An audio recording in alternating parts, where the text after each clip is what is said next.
रविकांत जी, क्या लग रहा है आपको इस series of paper leak? Uttar Pradesh में 12-14 पेपर लीक हुए, गुजरात में 17-18 हुए, बिहार में हो रहे हैं, मध्य प्रदेश, हिमाचल प्रदेश, राजस्थान, उत्तराखंड, सब जगह हो रहा है।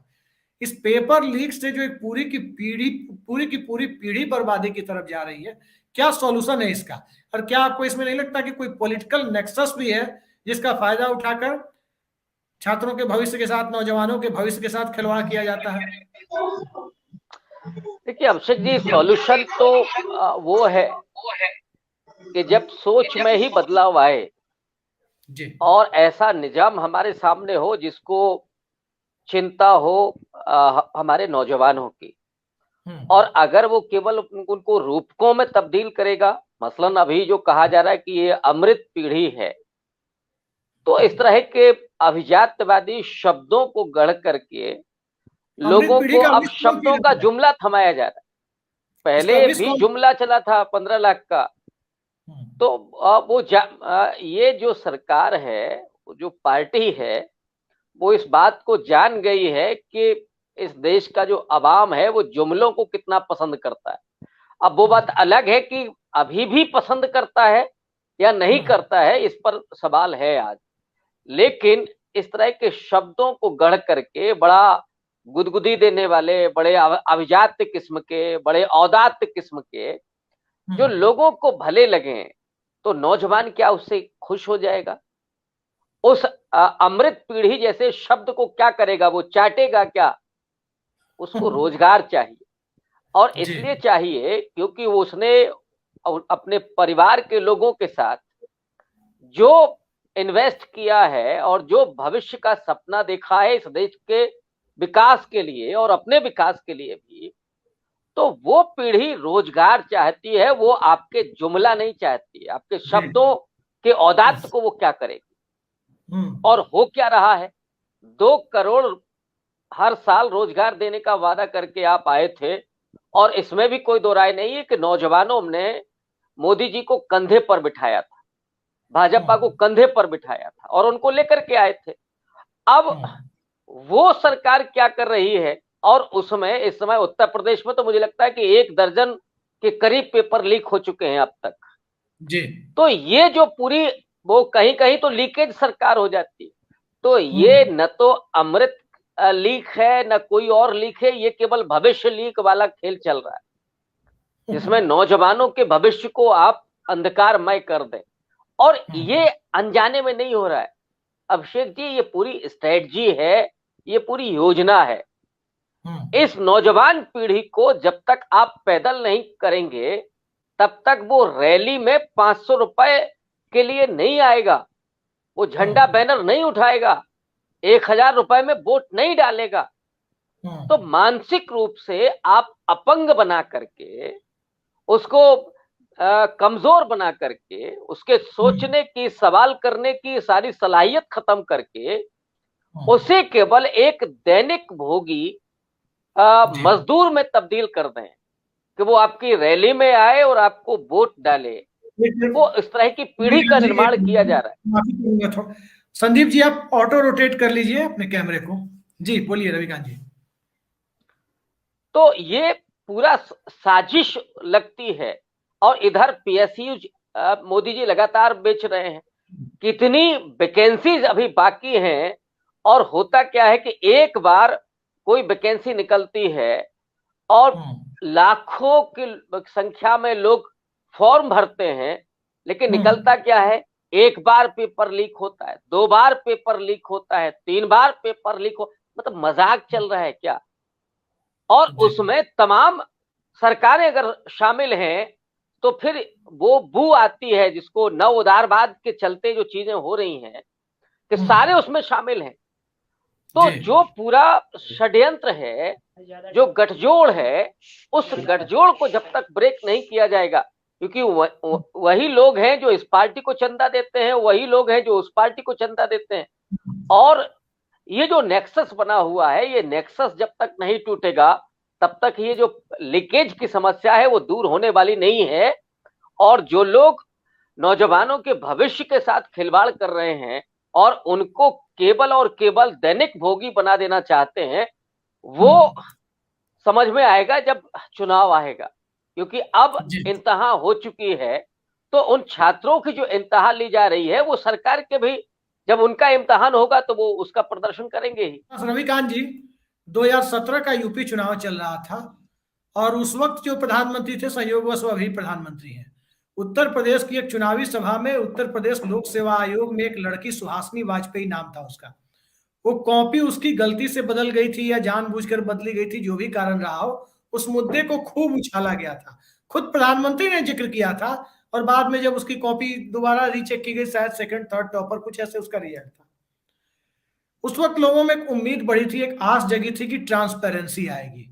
लेकिन जिस वक्त ये आस ट्रांसपेरेंसी की उत्तर प्रदेश में वो जगा रहे थे, उसके ठीक पहले मध्य प्रदेश में व्यापम के चक्कर में सीरीज ऑफ मिस्टीरियस डेथ देखने को मिल रही थी। उनके गृह राज्य में आज की तारीख में देखें अभिषेक तो ये कुमार भी जी, मैं रविकांत जी से एक सवाल ले रहा हूँ। अभिषेक भाई, जब आपके प्रधानमंत्री पता नहीं कौन है, इंटायर पॉलिटिकल साइंस से ग्रेजुएट हैं या पोस्ट ग्रेजुएट हैं, मुझे नहीं मालूम, आपको ज्यादा जानकारी होगी।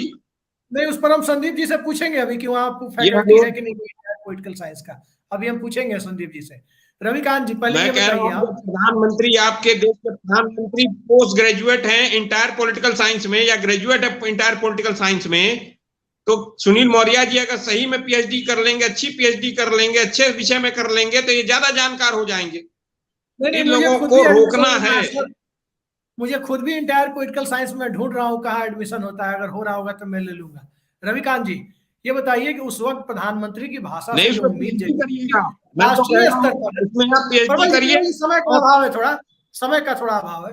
रविकांत जी, जो उम्मीद जगाई गई थी उस दौर में, क्या लगता है कि आने वाले समय में, समय के साथ 2017 से 2023 आ गया, अलग अलग राज्यों में एक इवेंट बन गया है, पेपर होगा, स्टूडेंट जाएंगे, दोनों तरफ का ट्रेन का खर्चा, गरीब विद्यार्थी किस प्रकार से जाता है ट्रेनों में लदा करके एग्जाम देने, फिर जब वो एग्जाम उसका अच्छा होता है, उसके यहाँ फिर एक दहेज वाला धंधा उसके यहाँ एग्जाम के साथ ही शुरू हो जाता है। न सिर्फ लड़के वाले या लड़की वालों के ऊपर दिक्कत, जो स्टूडेंट्स है उस पर दिक्कत है, जो दहेज लेकर पहुंचने वाले लोग हैं उनके यहाँ भी दोगुनी दिक्कत हो रही है। तो क्या आपको लगता है सरकार को इन सब चीजों पर ध्यान नहीं देना चाहिए कि परिस्थितियां एक साथ कई जगह पर सामाजिक रूप से खराब हो रही है? नहीं तो समाज की चिंता किसे है? मोदी जी की पूरी पॉलिटिक्स ही है समाज को विभाजित करने की, और उसके बाद ही उनकी पूरी राजनीति फलती फूलती है। तो समाज को वो बनाने के लिए थोड़ी ना निकले हैं, उनका कोई ये एजेंडा ही नहीं है। अगर कोई ये समझता है, गहलोत के राज में भी ये हो रहा है। वो मैंने कहा कि जो माफिया है, पेपर जब लीक हुआ तो नीतीश कुमार के भी उस समय भाजपा के साथ सरकार में थे, उस वक्त भी लीक हुआ था, वहां भी यही घटना हुई थी। जो माफिया हैं वो उनका नेक्सस है तमाम सरकारों के साथ। लेकिन सवाल ये है कि जिसने उम्मीदें पैदा की थी, आप जिनकी बात कर रहे हैं कि वो समाज बनाने के लिए आ रहे थे, और जिस समय राजनीतिक शुचिता की बात कर रहे थे, करप्शन फ्री इंडिया बनाने की बात हो रही थी, काला धन वापस लाने की बात हो रही थी, वो सब शगुफा कहाँ चला गया? वो जुमले में तब्दील हो गया। नौजवान ये देश है और उसी से देश विश्वगुरु बनेगा। कौन सा विश्वगुरु भारत बन रहा है? अब हालात ये हैं, जो शिवाजी ने कहा कि 11% जो आत्महत्या की रेट है वो बढ़ गई। आप याद कीजिए पिछले दिनों 2022 का इलेक्शन जब हुआ यूपी में और योगी जी दोबारा वापस आए, तो इलाहाबाद में तैयारी करने वाले कुछ छात्रों ने अपने मार्कशीट जला दिए। एक दो तो शायद उसमें आत्महत्या कर लिए थे। और ये सिर्फ इलाहाबाद का हाल नहीं है, राजस्थान में कोटा का हाल हम लोग जानते ही हैं। और भी इस तरह के तमाम वो स्थान हैं जहां पर विद्यार्थी जी जान से लग करके 1.5 दर्जन से ज्यादा भर्ती परीक्षाओं के पेपर गुजरात में लीक हुए हैं साहब। तो वो वही है ना, उनको मैंने कहा ना कि वेतन भोगी बना देना। गुजरात में 15,000 से ज्यादा की किसी की सैलरी नहीं होती है, तो ठेका कैसे चलेगा? सफाई कर्मियों के ठेका से लेकर के अब जो बाबू बनाना है उसको भी ठेके पर रखना है। और ठेके पर इसलिए रखा जाता है कि जब चुनाव आता है तो वो पार्टी वर्कर की तरह काम करते हैं। सरकारी नौकर हो जाएगा तो थोड़ी ना काम करेगा, फिर वो अपने अधिकारों को समझेगा।